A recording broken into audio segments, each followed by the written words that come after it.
நான் உங்கள் ராமராஜ். இந்த வீடியோவில் எதை பற்றி பார்க்க போகிறோம்னா தேனை பற்றி தான் பார்க்க போகிறோம். தேன்னாலே எல்லாத்துக்கும் ஒரு பிடிச்ச உணவு தான். இந்த தேன் வந்து எங்கேருந்து கிடைக்குது, எப்படி கிடைக்குது, யார்கிட்டருந்து கிடைக்குது, இந்த தேனை வந்து யார் எடுக்கிறாங்க, இந்த தேனில் வந்து எத்தனை வகைகள் இருக்குது, அந்த தேன் உள்ள என்னென்ன பயன்கள் இருக்குன்னு தான் இந்த வீடியோவில் பார்க்க போகிறோம். வாங்க வீடியோக்களை போய் பார்க்கலாம். இப்போ வந்து நம்ம பெருந்தேனை பற்றி தான் பார்க்க போகிறோம். இந்த பெருந்தேன் வந்து எங்கே இருக்குன்னு பார்த்தீங்கன்னா அடர்ந்த காட்டுக்குள்ள தான் இருக்கும். அந்த மாதிரி அடர்ந்த காட்டுக்குள்ள தான் இந்த பெருந்தேன் வந்து இருக்கும். அந்த பெருந்தேன் வந்து பெரிய பெரிய மரங்கள் தான் இருக்கும். அதே மாதிரி பெரிய பெரிய பாறைகளில் இந்த பெருந்தேன் வந்து இருக்கும். ஒரு மரத்தில் வந்து பார்த்தீங்கன்னா ஒரு 7-8 கூடு அந்த மாதிரி இருக்கும். அதே மாதிரி பாறைகளும் அந்த மாதிரி தான் இருக்கும். 7 கூடு 8 கூடு, சில டைமில் 10 கூடு அந்த மாதிரி தான் அந்த பெருந்தேன் வந்து இருக்கும். அதை வந்து எப்படி எடுப்பாங்க பார்த்தீங்கன்னா, அதை வந்து பழங்குடி மக்கள் அவங்க தான் அந்த தேனை வந்து எடுப்பாங்க. இந்த தேனை எடுக்கிறதுக்கு முன்னாடி தேன் எங்கே இருக்குது அப்படின்ற இடத்த வந்து அவங்க பார்த்து வச்சுக்குவாங்க. அப்புறம் பார்த்துட்டு என்ன பண்ணுவாங்க பார்த்தீங்கன்னா, அந்த தேன் இருக்க மரத்துக்கு அடியில் வந்து நெருப்பு போடுவாங்க. நெருப்பு போடும்போது அந்த புகை வந்து அந்த தேன் கூட்டை நோக்கி அந்த புகையெல்லாம் போகும். அப்படி போகும்போது வந்து அந்த புகை படும்போது அந்த தேனீக்கெல்லாம் பறந்துடும். பறந்ததுக்கப்புறமா தான் இந்த பழங்குடி மக்கள் வந்து எளிமையான முறையில் வந்து அந்த தேனை எடுக்கிறாங்க.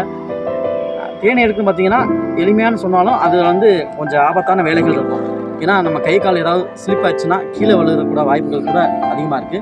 அப்படிப்பட்ட ஒரு ஆபத்தான நிலையில தான் இந்த பழங்குடி மக்கள் வந்து இந்த பெருந்தேனை வந்து எடுத்துகிட்டு வந்துட்டு இருக்காங்க. இந்த பெருந்தேனீக்கள் பார்த்தீங்கன்னா எல்லா தேனீக்களோட அளவில் வந்து பெருசாக இருக்கும்.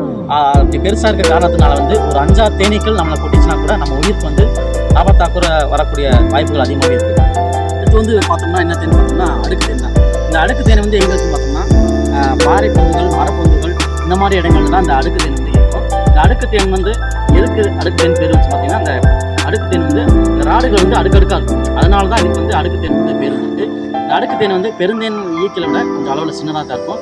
இந்த அடுக்கு தேன் எடுக்கிறதுக்கு பெரிய அளவில் புகையெல்லாம் போட தேவையில்லை.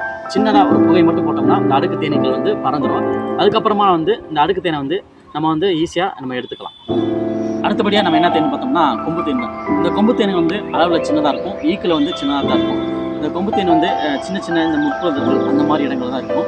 இந்த கொம்பு தேன் எடுக்க நம்ம புகையெல்லாம் போட தேவையில்லை. நம்ம வந்து ஈஸியாகவே அந்த கொம்பு தேனை வந்து நம்ம எடுத்துக்கலாம். பார்த்தோம்னா கொசுந்தேன் தான். இந்த கொசுந்தேன் எங்கே இருக்குன்னு பார்த்தோம்னா நம்ம வீட்டு சுவர்கள் பார்த்தீங்கன்னா அந்த மாதிரி சின்னதாக ஓட்டை, அந்த மாதிரி ஓட்டைகளுக்குள்ள மரப்பந்துகள் அந்த மாதிரி இடங்கள் தான் கொசுந்தேன் வந்து இருக்கும். இந்த கொசுந்தேன் வந்து ஈக்கில் வந்து ரொம்ப சின்னதாக தான் இருக்கும். இந்த கொசுந்தேன் வந்து ஆனால் மருத்துவ குணங்கள் வந்து இந்த கொசுந்தேன் தான் ஜாஸ்தியாகவே இருக்குது. இந்த கொசுந்தேன் வந்து அளவில் வந்து நமக்கு ரொம்ப கம்மியாக தான் கிடைக்கும். ஒரு கூடு எடுத்தோம்னா ஒரு 3 கிராம் அந்த அளவுக்கு தான் கிடைக்கும். அடுத்து என்ன தேன் பார்த்தோம்னா பெட்டி தேன் தான். இந்த பெட்டி தேன் வந்து எங்கே வளர்ப்பானா வீட்டில் தான் வளர்ப்போம். இந்த வீட்டில் வளர்க்குறதுக்கும் நம்ம காட்டில் எடுத்த தேனுக்கும் வித்தியாசம் இருக்குது. இந்த பெட்டி தேனில் வந்து அந்த ஈக்களை வந்து இந்த குறைந்தபட்ச இடத்துல தான் அந்த தேனை எடுத்து வந்து சேகரிக்கும். அதனால் வந்து அந்த மருத்துவ குணங்கள் கம்மியாக தான் இருக்கும்.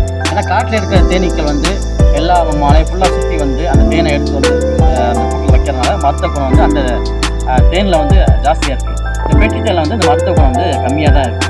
தேனில் வந்து எத்தனை வகை இருக்குது, அதை எப்படி எடுக்கிறாங்கன்றதை நம்ம இந்த வீடியோவில் பார்த்தோம். இந்த தேனில் உள்ள என்னென்ன பயன்கள் இருக்குதுன்றதான் நம்ம இந்த பார்க்க போகிறோம். இப்போ பார்த்தீங்கன்னா பெருந்தேன். இந்த பெருந்தேனில் வந்து மருத்துவ குணங்கள் வந்து கொஞ்சம் கம்மியாக தான் இருக்கும். அதனால் இந்த பெருந்தேனை மக்கள் என்ன செய்வாங்க பார்த்தீங்கன்னா, உணவில் சாப்பிட்றதுக்கு தோசை இந்த மாதிரி உணவில் சாப்பிடும் போது தான் இந்த பெருந்தேனை வந்து யூஸ் பண்ணுவாங்க. அடுத்து நம்ம என்னென்னு பார்த்தோம்னா சிறுந்தேன் தான். இந்த சிறுந்தேனில் தான் அதிகப்படியான மருத்துவ குணங்கள் இருக்குது. இப்போ பார்த்தீங்கன்னா ஒரு சிலர் வந்து இருமிக்கிட்டே இருப்பாங்க, தீராத இருமலாக இருக்கும். அந்த மாதிரி இருக்கிறவங்களுக்கு வந்து இந்த சிறுந்தேனை கொடுக்கும்போது அந்த இருமல் வந்து முக்கியமாக அவங்களுக்கு குணமடையக்கூடிய வாய்ப்புகள் அதிகமாக இருக்குது. அதே மாதிரி பார்த்தோம்னா உடல் எடை நம்ம கூட்டுறதுக்கும் உடல் எடை குறைக்கிறதுக்கும் வந்து இந்த சிறுந்தேன் வந்து ஒரு மிகச்சிறந்த மருந்தாக இருக்குது. அதே மாதிரி நம்ம அந்த தேனை வந்து சிறுத்தேனை சாப்பிடும் பொழுது நம்ம உடல் வந்து புத்துணர்ச்சியாக இருக்குது. புத்துணர்ச்சியாக இருப்பதுக்கு வந்து இந்த சிறுந்தேன் வந்து ஒரு மிகச்சிறந்த மருந்தாக பயன்படுகிறது. அதே மாதிரி பல்வேறு வகையான சூரணங்கள் வந்து நம்ம சாப்பிட்றதுக்கு வந்து இந்த சிறுந்தேனில் குழைச்சி நம்ம சாப்பிடலாம். இந்த மாதிரி அதிகப்படியான பயன்களை வந்து இந்த சிறுந்தேன் தான் வச்சுருக்கு. அடுத்து நம்ம என்ன பார்த்தோம்னா கொசுந்தேன் தான். இந்த கொசுந்தேன் வந்து அளவில் சின்னதாக தான் இருக்கும். ஆனால் இந்த கொசுந்தேனுக்கு வந்து மருத்துவ குணங்கள் வந்து ஜாஸ்தியாக இருக்குது. இந்த தேனை வந்து யார் எடுக்கிறாங்க பார்த்தீங்கன்னா பழங்குடி மக்கள் தான் எடுக்கிறாங்க. இந்த பழங்குடி மக்கள்கிட்ட தான் அந்த ஒரிஜினலான தேன் வந்து நமக்கு கிடைக்கும். ஆனால் ஒரிஜினலான தேன் நமக்கு கிடைச்சாலும் அவங்களுக்கு உரிய விலை கிடைக்குதான்னு பார்த்தோம்னா ஒரு கேள்விக்குறியாக தான் இருக்குது. மக்கள் வந்து என்ன பார்த்தீங்கன்னா அவங்கள்ட்ட வந்து ஒரு குறைவான விலைக்கு வாங்கி ஒரு இடைத்தரகர்கள் மாதிரி இருப்பாங்க. அவங்கள்ட்ட குறைவான விலைக்கு வாங்கி தான் அவங்க விற்கிறாங்க. இதன் மூலயமா இந்த இடைத்தரகர்கள் தான் அதிகமாக பயனடைகிறார்கள். ஆனால் பழங்குடி மக்கள் வந்து அவங்களுக்கு வந்து உரிய விலை வந்து கிடைக்க மாட்டேங்குது.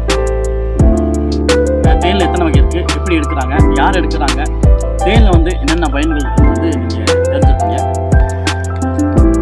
இந்த தூய்மையான தேன் வந்து யார்கிட்ட கிடைக்குதுன்னு பார்த்தீங்கன்னா பழங்குடி மக்கள்கிட்ட தான் தூய்மையான தேன் கிடைக்குது. அந்த தூய்மையான தேனை வாங்கி நம்ம